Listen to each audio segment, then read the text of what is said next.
गुरु प्यारी साध संगत जी, हार्दिक स्वागत है आपका हमारे चैनल अनमोल साखिया पर। साध संगत जी, गुरु नानक देव जी ने हमें सिखाया कि कर्मफल से कोई नहीं बच सकता। जो हम बोते हैं वही काटते हैं। यह सत्य जीवन का आधार है।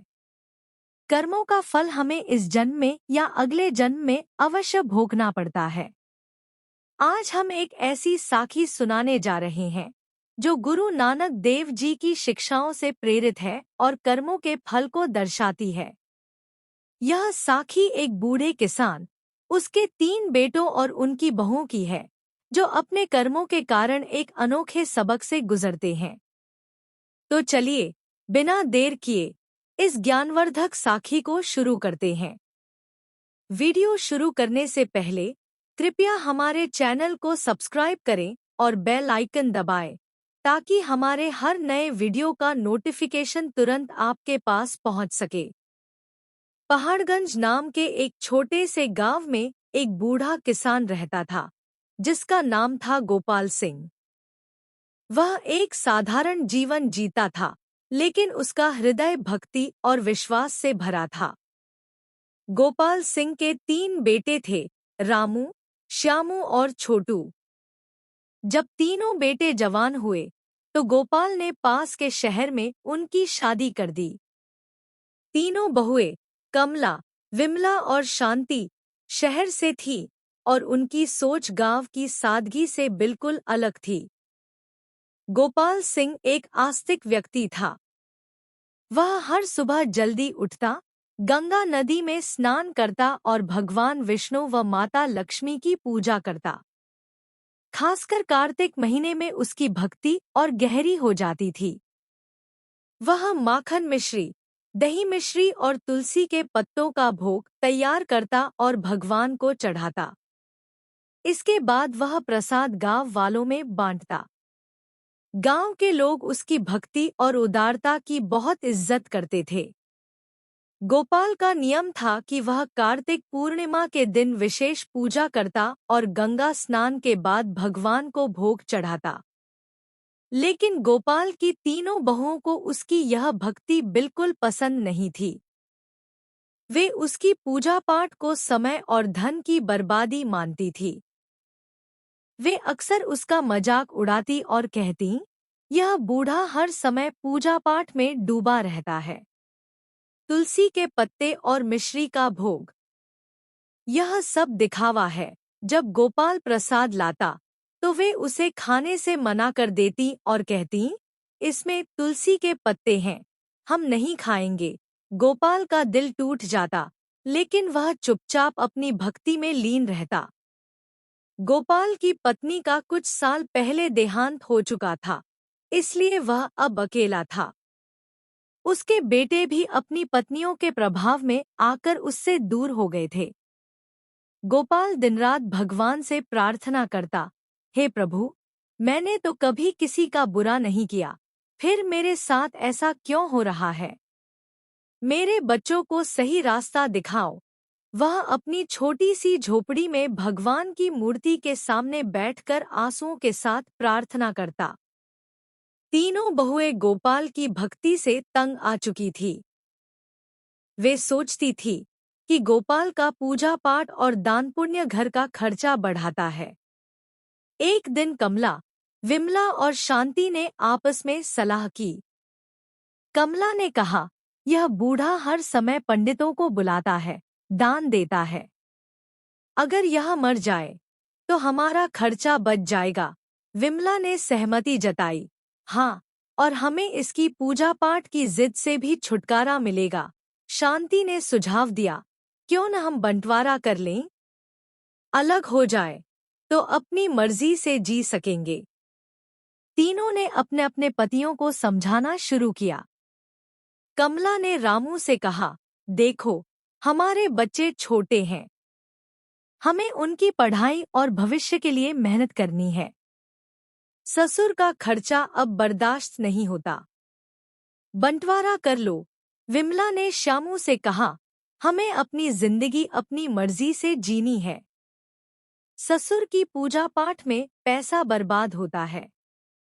अलग हो जाए तो हम अपने बच्चों का ध्यान रख सकेंगे। शांति ने छोटू को समझाया, हमारे बच्चे जवान हो रहे हैं, उनकी शादी के लिए पैसे चाहिए। अगर ससुर पर खर्च करते रहेंगे तो हमारा भविष्य कैसे बनेगा? तीनों भाई अपनी पत्नियों की बातों में आ गए। उन्होंने गांव के पंचों को बुलाया और बंटवारे की बात की। पंचों ने घर और सामान को 4 हिस्सों में बांटा, 3 बेटों के लिए और 1 गोपाल के लिए। गोपाल को सबसे छोटा हिस्सा मिला क्योंकि वह अकेला था। पंचों ने कहा, जो बेटा अपने पिता को अपने हिस्से में रखेगा उसे उसका ख्याल रखना होगा। लेकिन तीनों बहुओं ने साफ मना कर दिया। कमला बोली, मैं ससुर को नहीं रख सकती, उनका पूजा पाठ का खर्चा बहुत है।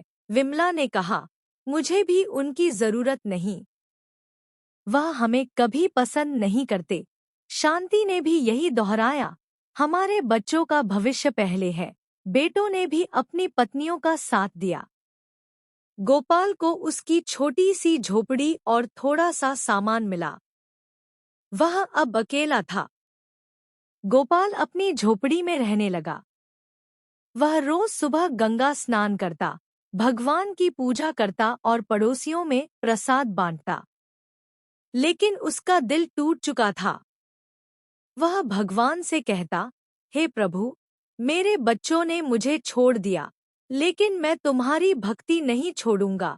वह अपने थोड़े से अनाज और दाल से काम चलाता और भक्ति में डूबा रहता।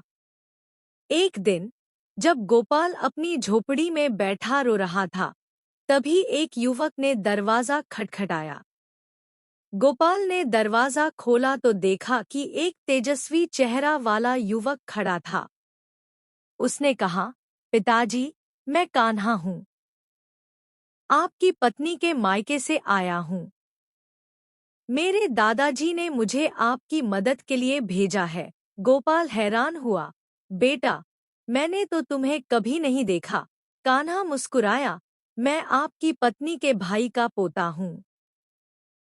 हमें खबर मिली कि आपके बेटों ने आपको अकेला छोड़ दिया। मेरे दादाजी ने कहा कि आपने हमेशा मेरी बुआ का ख्याल रखा। अब हमारा फर्ज है कि हम आपकी मदद करें। कान्हा ने अपनी थैली से खाने का सामान, कपड़े और दवाइयाँ निकाली। उसने कहा, पिताजी, यह सब आपके लिए है। अब से मैं रोज खाना लाऊंगा। गोपाल की आंखों में आंसू आ गए। उसने कान्हा को आशीर्वाद दिया और भगवान का धन्यवाद किया। अब गोपाल को रोज खाना मिलने लगा। वह पहले की तरह भोग बनाता और पड़ोसियों में बांटता। लेकिन यह सब देखकर तीनों बहुओं के मन में जलन होने लगी। वे सोचती, यह बूढ़ा कहाँ से इतना खाना ला रहा है? इसके पास तो कुछ नहीं था, फिर यह इतना तंदुरुस्त कैसे है? एक दिन उन्होंने फैसला किया कि वे गोपाल की झोपड़ी में जाकर सच जानेंगी। जब गोपाल गंगा स्नान के लिए गया, तो तीनों बहुएं उसकी झोपड़ी में घुस गईं। वहां उन्होंने देखा कि दाल, चावल, आटा, मसाले और सूखे मेवे का भंडार है। कमला गुस्से में बोली, यह बूढ़ा चालाक निकला। जरूर इसने हमारे घर से चोरी की है। विमला ने कहा, हमें इसे सबक सिखाना होगा। शांति ने सहमति जताई, हाँ, इसका सारा सामान ले चलते हैं। उन्होंने झोली भर भर कर सामान उठाया। तभी उन्हें तुलसी के पत्ते दिखे, जो भोग में मिलाए गए थे। गुस्से में उन्होंने तुलसी के पत्तों को नाली में फेंक दिया। जैसे ही उन्होंने ऐसा किया, एक अजीब घटना हुई। उनके हाथ पैर धीरे धीरे कुत्ते के पंजों में बदलने लगे। वे चिल्लाईं, लेकिन कुछ ही पलों में तीनों कुतिया बन गईं। गांव में हड़कंप मच गया। बच्चे रोते हुए चिल्लाए, मम्मी कुतिया बन गई। उनके पति हैरान थे। वे समझ नहीं पा रहे थे कि यह कैसे हुआ। उन्होंने कुतियों को घर से भगाने की कोशिश की, लेकिन वे घर छोड़ने को तैयार नहीं थी। गांव वाले भी इकट्ठा हो गए और कहने लगे, यह गोपाल की भक्ति का चमत्कार है। सभी ने गोपाल की वापसी का इंतजार करने का फैसला किया। उधर गोपाल अपनी दिनचर्या में व्यस्त था। उसे इस घटना की कोई खबर नहीं थी। वह रोज की तरह गंगा स्नान करता और भगवान की पूजा करता। एक दिन गांव वालों ने उसे रास्ते में रोका और सारी बात बताई। गोपाल को विश्वास नहीं हुआ। वह जल्दी घर लौटा और देखा कि उसकी तीनों बहुएं कुतिया के रूप में आंगन में बैठी हैं। उसके बेटे और बच्चे रो रहे थे। गोपाल ने अपने बेटों से पूछा, यह सब कैसे हुआ? रामू ने रोते हुए कहा, पिताजी, हमारी पत्नियों ने आपका सामान चुराया और तुलसी के पत्ते नाली में फेंक दिए। तभी यह अनहोनी हुई। गोपाल ने बच्चों को गले लगाया और कहा, घबराओ मत, भगवान सब ठीक करेंगे। गोपाल ने भगवान से प्रार्थना की और समाधान की तलाश शुरू की। तभी गांव में एक साधु आए, जिनका चेहरा गुरु नानक देव जी की तरह तेजस्वी था। गोपाल ने उन्हें घर बुलाया और सारी बात बताई। साधु ने ध्यान से सुना और बोले, गोपाल, यह तुम्हारी भक्ति का फल है। तुमने कभी किसी का बुरा नहीं किया, इसलिए भगवान तुम्हारे साथ हैं। तुम्हारी बहुओं ने तुलसी का अपमान किया और अपने कर्मों का फल पाया, लेकिन इसका उपाय है। गोपाल ने पूछा, बाबा, कृपया उपाय बताए। साधु बोले, कार्तिक महीने में विशेष पूजा करो। अपने गंगा स्नान के पानी से बहुओं को नहलाओ। ब्राह्मणों को भोजन कराओ और उनका जूठा भोजन बहुओं को खिलाओ। इससे वे अपने असली रूप में लौट आएंगी। गोपाल ने साधु का धन्यवाद किया और अपने बेटों को उपाय बताया। बेटों ने कहा, पिताजी, हमने आपका साथ छोड़कर गलती की। अब हम आपकी हर बात मानेंगे। पूरे परिवार ने मिलकर कार्तिक महीने की पूजा की तैयारी शुरू की। बेटों ने पूजा का सामान जुटाया और गोपाल ने रोज गंगा स्नान का पानी एकत्र किया। बच्चे भी अपने दादाजी की मदद करने लगे। वे कहते, दादाजी, हमें हमारी मम्मी वापस चाहिए। गोपाल बच्चों को कहानियां सुनाकर उनका मन बहलाता। उसने उन्हें गुरु नानक देव जी की साखियां सुनाई, जिनमें सेवा, सत्य और भक्ति की महिमा थी। बच्चे शांत होकर सुनते और भगवान से प्रार्थना करते। कार्तिक पूर्णिमा का दिन आया। गोपाल ने अपने बेटों और गांव वालों की मदद से 21 ब्राह्मणों को भोज के लिए बुलाया। विशेष भोग तैयार किया गया, जिसमें माखन मिश्री, दही मिश्री और तुलसी के पत्ते थे। ब्राह्मणों ने तृप्त होकर भोजन किया और गोपाल को आशीर्वाद दिया। भोज के बाद गोपाल ने तीनों कुतियों को बुलाया। उसने गंगाजल और स्नान के पानी से उन्हें नहलाया और ब्राह्मणों का जूठा भोजन खिलाया। जैसे ही यह प्रक्रिया पूरी हुई, एक चमत्कार हुआ। तीनों बहुएं धीरे धीरे अपने असली रूप में लौट आईं। उनके चेहरों पर पश्चाताप के आंसू थे। वे गोपाल के पैरों में गिर पड़ी और बोलीं, पिताजी, हमें माफ कर दो। हमने आपका अपमान किया।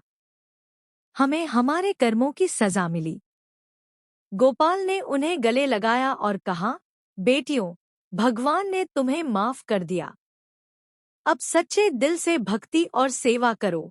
तीनों बहुओं ने वादा किया कि वे अब हर साल कार्तिक स्नान और पूजा करेंगी और गोपाल की सेवा करेंगी। इस घटना के बाद घर में शांति और एकता लौट आई। गोपाल के बेटे और बहुएं अब एक साथ रहने लगे। वे हर साल कार्तिक महीने में मिलकर पूजा करते और गंगा स्नान करते। गोपाल ने उन्हें सिखाया, गुरु नानक देव जी ने कहा था, किरत करो, नाम जपो, वर्ण छको, मेहनत करो, भगवान का नाम लो और जो है उसे बांटो। सच्ची भक्ति और सेवा से ही जीवन में सुख और शांति मिलती है।